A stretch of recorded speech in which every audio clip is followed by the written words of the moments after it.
Welcome to the first of a new run of Kits and Cruising. In this series we'll see a car through from concept to production, as well as the usual mix of the weird and the wonderful. The Belva is the latest design from the pen of John Raffo, and whereas previous cars have been designed for racetrack use, this is a first and very successful attempt at a road car, using lessons learned from their racetrack experience. And we've got the first test drive, which means I get to have a go.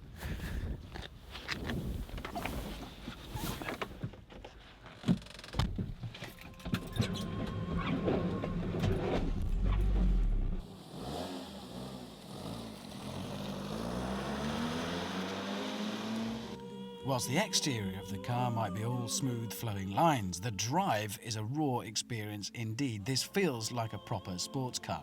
The pedals are hard to feel but responsive and communicative, and the steering is almost indecently quick, perhaps even too quick for use on the road, and it will be modified shortly so that turn-in isn't perhaps quite so ferocious.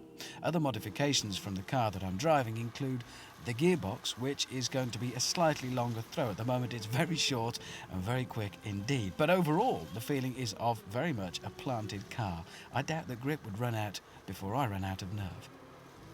With this much power in a car weighing just this much, you would expect performance to be brisk, and it is. Takeoff from a standing start is incredibly fast. Interestingly, in this car, it's fitted, though, with a 2-litre engine with a 1.8 diff.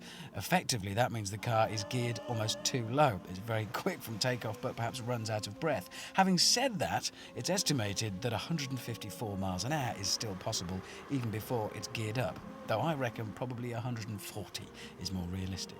Either way, I'm not about to find out on the road. The interior is simple, but pretty well equipped for what is, after all, a car with a pretty raw sporting blueprint. The instruments are laid out neatly in the centre of the dash. Above them is the stereo, immediately to hand and pretty much where you want it. And that's the story for the whole of the interior, really. Ergonomically, it's very sensible. Everything falls immediately to hand. And there are neat storage bins in the doors as well.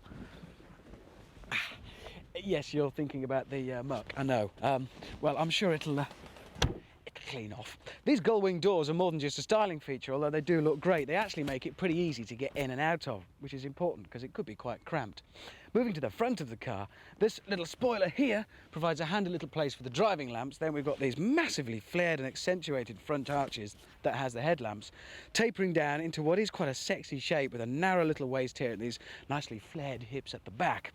And then this lid under which we find not only engine, which propels the beastie, but a rather useful boot.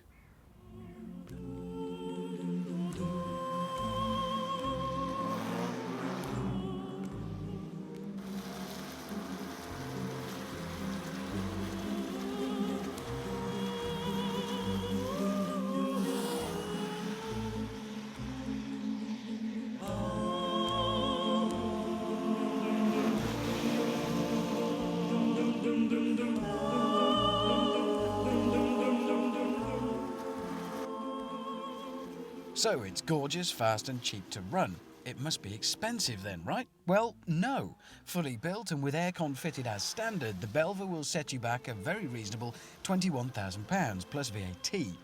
The kit costs £6,000 plus VAT, of course, and includes everything you need, barring donor components. So you're looking at a build cost starting at around £11,000.